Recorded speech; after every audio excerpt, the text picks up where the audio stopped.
What's up, y'all? It's your boy Gippetto here back in the building. I'm gonna let y'all know right now. This is gonna be a long video. So go ahead and like the video, grab a snack, put it on pause, and come back because we got a lot to discuss. As you can see by the title of this video, this is a review of the Wendy Where is Wendy documentary. I watched all four parts. I literally just stopped watching it like an hour ago, and I literally I haven't been this emotional watching something for a minute. Like, I pretty much felt every emotion, mainly anger and sadness back and forth. So, this video is going to be broken down into three parts. It's going to be how I became a fan of Wendy Williams, how I was able to find out all this information about what was really going on with Wendy a few years ago, behind the scenes from somebody um, that was associated or with her a few years ago, and then I'm going to give a review on the documentary. So again, this is going to be a long video. It's going to be good, and I'm not here to spill tea, as y'all say, but I'm going to be honest about the fact that I knew how bad Wendy's condition was behind the scenes several years ago. So, if y'all don't know, I'm not from America. I grew up in the Caribbean. So I didn't know who Wendy Williams was. I'm not a Wendy Williams fan that kind of like grew up listening to her on the radio. I think that's more like the up north people, New York, New Jersey, Philly, and I guess any of the other surrounding states that may have had like double broadcast in other cities and towns or whatever the case may be. How I discovered Wendy Williams was, this is like early 2000s. On Saturdays, my usual routine, I would wake up, make my big bowl of cereal, go and watch like Disney, ABC's One Saturday Morning, watch all my morning cartoons, and then there was, and I'm positive it was this show, there was something called the Hollywood Hamilton Countdown, and it used to come on the radio. And Hollywood Hamilton was just like a countdown. I can't remember how much songs, but the radio program would be on for hours. And even though I grew up in the Caribbean, on Saturdays, that particular show, I guess it was a feed from the states, from America, from the states. So that American programming would be on our radio station, So I would listen to that, and I would my Saturdays was cartoons in the morning, one Disney, Disney, ABC, all that stuff. I would then listen to the Hollywood Hamilton Countdown. By like 1 o'clock, go to my piano lesson, and then church youth group. Then I get home maybe about like 5, 6 o'clock. Probably hang around with my friends a little bit, and then by like 7, 8 o'clock, I will go back in the house to watch Teen Nick. Like when Nickelodeon, like all the kids programming for like Nickelodeon on Saturdays. So I used to always listen to the Hollywood Hamilton Countdown. And I remember one particular day, oh, and before y'all address it, I got a scratch on my lip. If y'all could see that close, but just, yeah, I scratched my lip, and I was going to wait to come on camera. I should have said this first thing in the video. I was going to wait to come on camera till this healed up a little bit, but I literally just finished watching this documentary, and my schedule is packed this week, so yeah, just FYI. If y'all was like, what's that? I got scratched on my lip. Anyway, so this lady comes on, and I could tell she's a black lady, and she's like giving a little gossip. It was a small segment. Wendy, was on for probably I don't even think it was 10 minutes. It was maybe like 5-7 minutes of, she was giving like entertainment, like gossip or whatever. And she was mad funny. So the little bit on the radio, I had like, yo, who is this woman? Again, this is early 2000s, so YouTube wasn't there. Social media was there, but it wasn't like Twitter and Instagram and all that shit. So I just remember Wendy doing the little gossip segments for the Hollywood Hamilton Countdown. And she was talking slick then. So I was like, yo, this lady is funny. Whoever this lady is.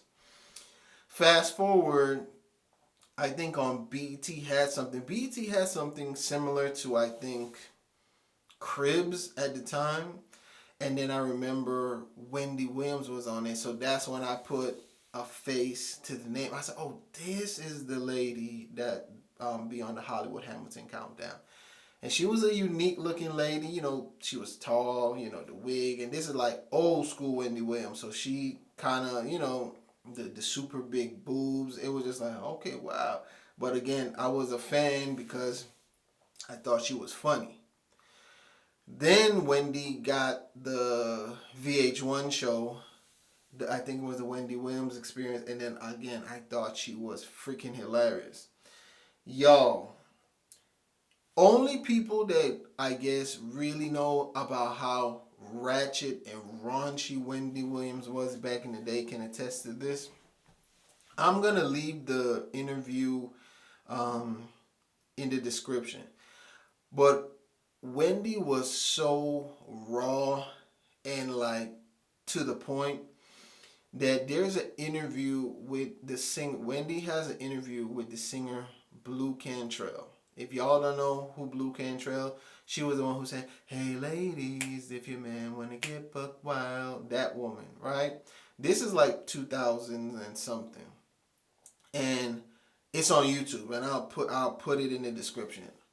And this is all pre-Wendy Williams show. This is still radio Wendy, ratchet Wendy, gutter Wendy. So apparently Blue Cantrell, when she became a musical artist, she had like this super white platinum blonde hair, and then she used to put in blue contacts. But apparently when Blue Cantrell was younger, she had posed fully nude for a magazine in Canada. And Blue Cantrell didn't have blonde hair then, and without being TMI, Blue Cantrell had a pretty big, because I think I went on a website, my little freaky ass, and I had like looked to see the pictures. And Blue Cantrell had a big, bush, and the bush, down there, and the bush was black hair. So Wendy, like, I'm going to put the link to the Blue Cantrell interview. Wendy legit asked this woman, like, oh, and now, and she said something to the effect of like, oh, and I know for a fact that you're not blonde because I seen your chocha hair or something like that. So Wendy is talking to this woman about her pubic hair in her nude photos. And I was like, yo, this woman is crazy. And even on the VH1 show, Wendy Williams was so wild. And I just like outlandish shit like this. Like, I love Bernie Mac. I loved Howard Stern. Like, I used to sneak when I was a kid and watch the Howard Stern show. They used to come on at like 11 on E. I just like provocative content creators. I've always have. So I've always been a Wendy Williams fan. And then like as, I would see Wendy doing little interviews, and then I would see Wendy in magazines like Vibe and The Source or whatever. So I was a fan of Wendy. So when Wendy had this rebrand and she got a television show, I was like, yo, Wendy is kind of ratchet. How would that work? But Wendy, she cleaned herself up just enough to get on daytime TV, and she, obviously it connected with the fans, and Wendy became a huge household name. Now, Wendy, um, here's the thing. I wasn't able to really watch the Wendy Williams show like that because 9 times out of 10 it came on at like 10 in the morning. I was at work or whatever. But when BET had started replaying the show at midnight, I would catch it from time to time. But I was still a Wendy fan. Like, if the show was on, like, randomly I would watch it. But I wasn't like a consistent viewer. But Wendy, of course, when her interviews went viral and all that stuff, I was always like, I liked Wendy. Feel me? And I also related to Wendy because Wendy was somebody who came from a small town, and she had these big dreams of becoming, an entertainer, and her family didn't support her, and she was always kind of like not supported, and she had to really get it out the mud herself as far as her own dreams. And I can kind of feel where she's coming from because I didn't grow up in a supportive family, especially with my career in entertainment. Okay. So that's the back. I know it was a long thing, but that's the backstory on how I became a fan of Wendy Williams. Now, let me tell y'all how, even though all this information with the documentary is out now, we're in 2024. I pretty much knew all of this since 2021. Not everything, but I knew how bad Wendy Williams' condition was because I work in the entertainment industry. You meet a lot of people behind the scenes. Woo, woo, woo.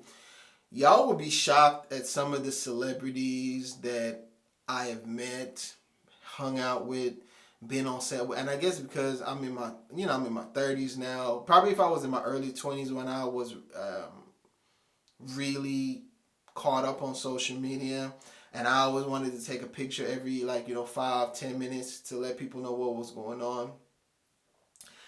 I'm friends with a lot of celebrities. I hang out with celebrities. I'm around celebrities on movie and television sets and stuff like that. And most of the time, I never even think about pulling out my camera to take a picture of them. Sometimes it's just a vibe, getting to know celebrities and stuff like that.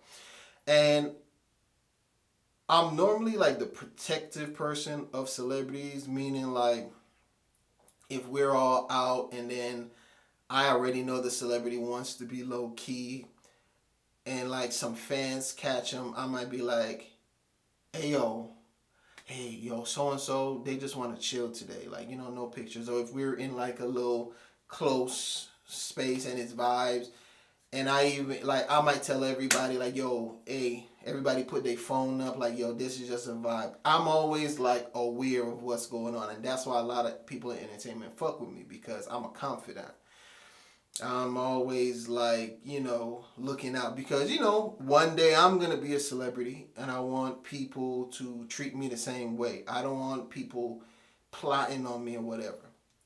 And what's so funny about me being in entertainment and being behind the scenes and with blogs and stuff like that, it's so funny that because some stuff that come out on blogs, I have known about it for months or years, or I might say, that story is a complete lie. Or I might be like, that story, they got the beginning part of the story right, but that didn't happen. Or sometimes shit come out on blogs that's 100% right. And then I'm like, if I was there when it happened, I'm just like, fuck, who in the room snitched and went and like sent the shade room something? You know what I mean? So I'm going to keep it very vague because I'm not going to tell y'all who told me, and who told me all this information was a very credible source. I'm not going to say if it's a woman, if it's a man, if it's somebody that used to work on the Wendy Williams show, somebody a part of Wendy's team, somebody part of Wendy's family. But in 2021, I was told pretty much almost all the information with the exception of like the actual dementia diagnosis since like 2021.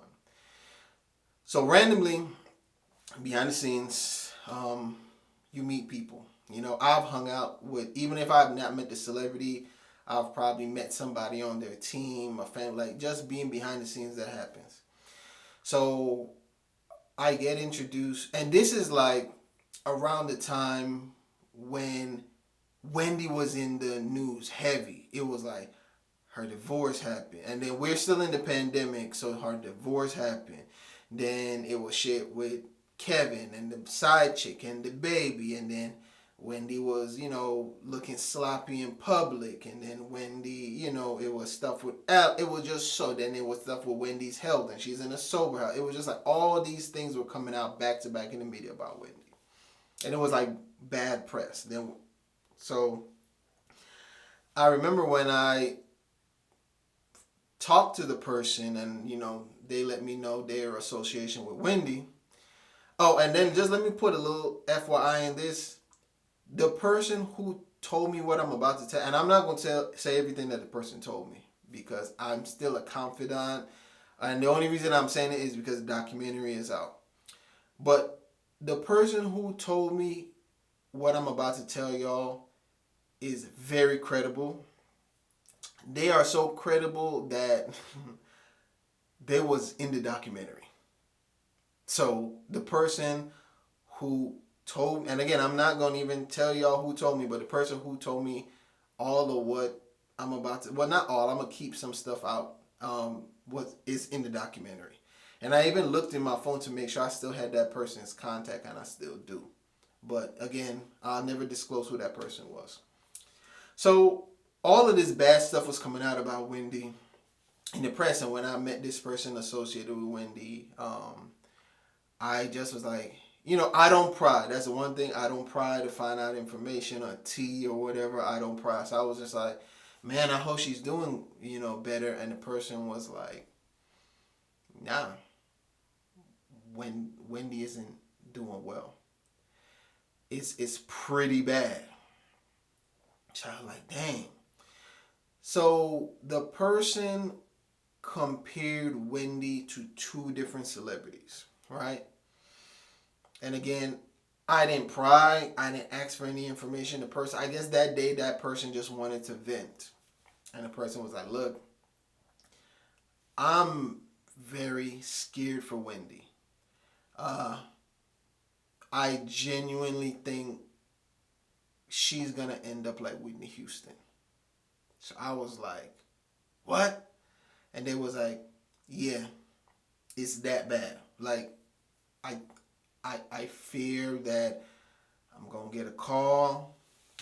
I'm going to,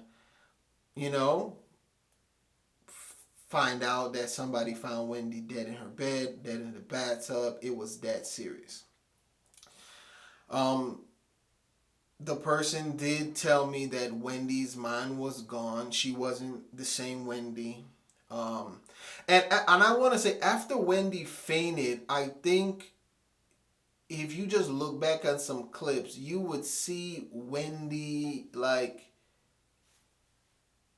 everything wasn't like firing completely, like, you know what I mean? Like, something was off at times with Wendy. But then again, Wendy is goofy, she's clumsy. So it was kind of expected, but now that when you look back, you kind of like, yeah, she might have been dealing with stuff. So the person, told me like, yeah, it's really bad. Wendy, like, is deteriorating. And they was like, they think Wendy could die any day because her mind had went bad. And then this is after Wendy's divorce. And there was like, Wendy had gotten so sloppy because, and the person also said this, so a lot of people don't like Wendy Williams' ex-husband, right? So apparently Wendy Williams' ex-husband, and everything I'm saying is allegedly, y'all. Even though I was told this, to me, like this was told to me by somebody who was in the documentary, who I would never disclose who this is. That was, this is all alleged. I still gotta say allegedly, right? So apparently Wendy Williams' husband, her ex-husband, was like a bully, right? He was an asshole. He used to talk to people crazy because Kevin or Kelvin, he's a street nigga. You feel what I'm saying?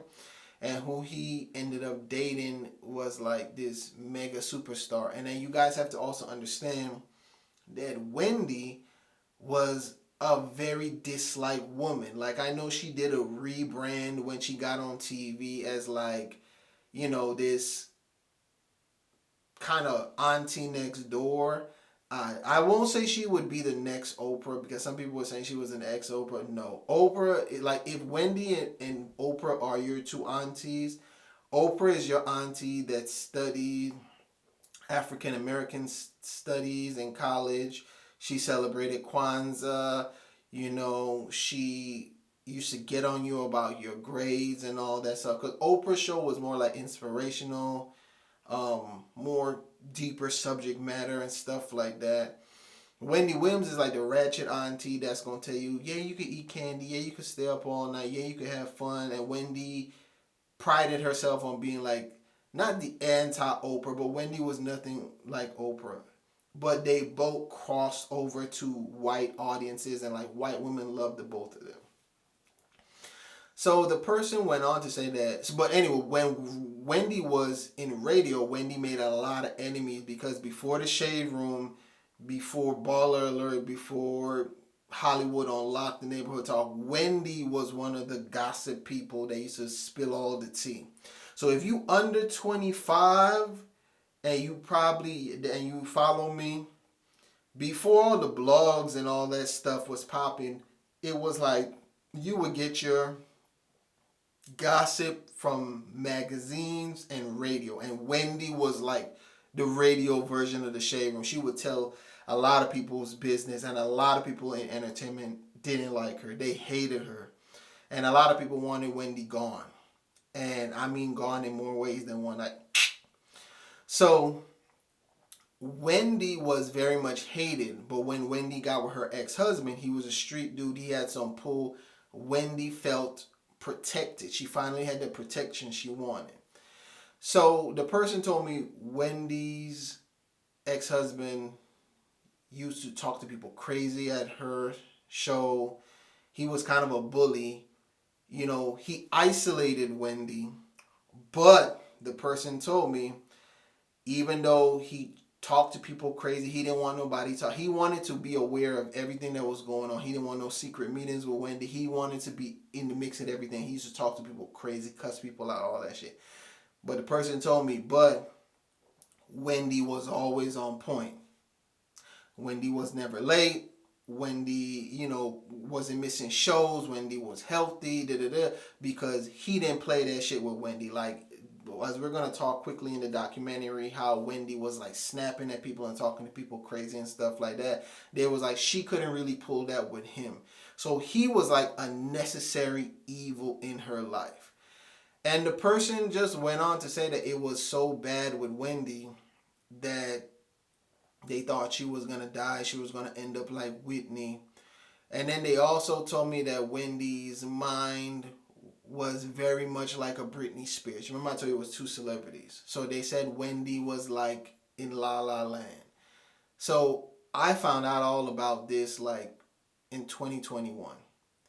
And the whole time I found out about this, I was like, damn. And I'm going to tell you this. As bad as the documentary let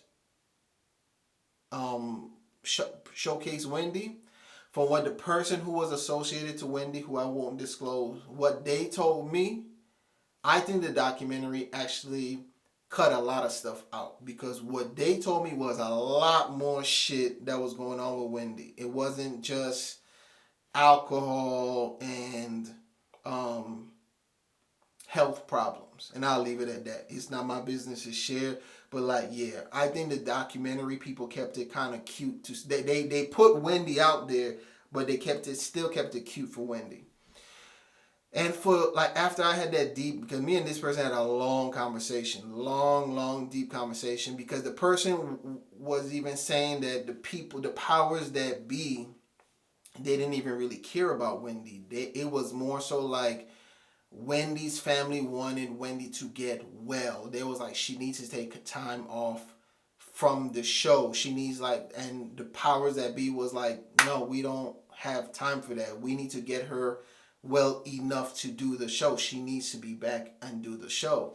So they were just saying that because at the end of the day, Wendy Williams had a successful talk show, and the Wendy Williams show can't go out with Wendy Williams. And unfortunately, y'all, in the entertainment industry, when y'all see a lot of these celebrities die of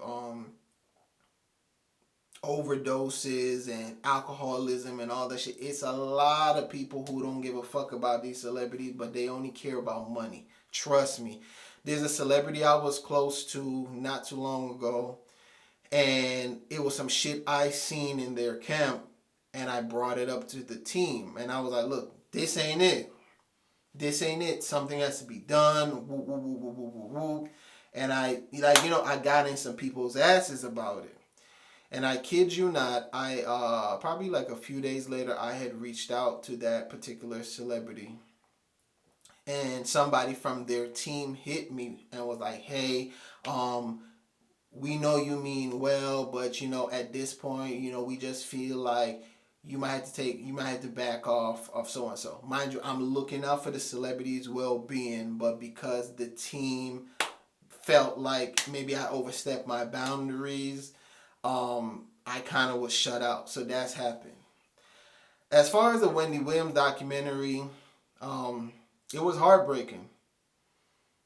If you're a Wendy Williams fan, I knew shit was fucked up, because Wendy Williams has always said you would never catch her on camera without her wig.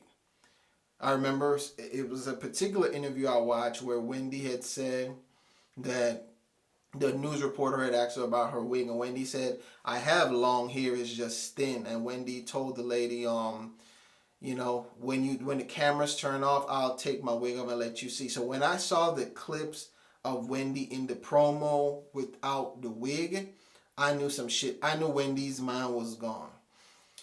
And literally, y'all, I had been close to tears watching that documentary. Like, literally, my eyes watering up. I had to pause the documentary sometimes because Wendy looked bad, bro. Some of those shots, Wendy looked like literal death. And it literally hurt because when you see the rapid decline, like, I got so scared, I started like Googling like what causes like dementia and shit like that, because I was like, that is terrifying.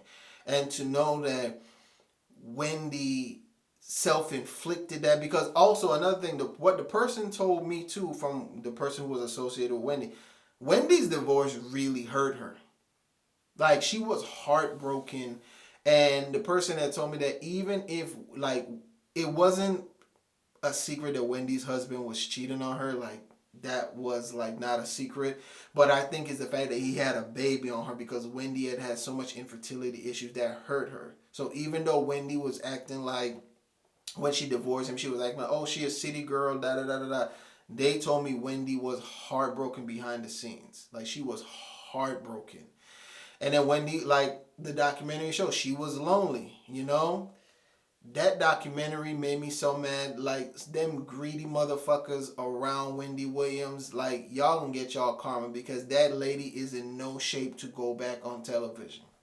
I think just like Britney Spears, Wendy Williams needs to get her money. She needs to be around family, and she just because with dementia, you can't reverse dementia. You could just make somebody comfortable, but you can't reverse dementia. You know what I mean? And I think the most her family needs to do is maybe they set up a little podcast or a YouTube channel for Wendy, and like put her on, like do some YouTube videos, and that's it. Wendy does not need to be on anybody's TV. I'm not gonna lie, it made me so uncomfortable seeing all them white producers around and just having Wendy in the bed. It just like, yeah, it's sick and sad. But leave a comment and tell me if y'all saw the Wendy documentary. I'm about to run out of time, but yeah, man, I might come back and do a part 2 on this, okay? Remember, like, comment, subscribe, and share, and I'll talk to y'all later. Peace.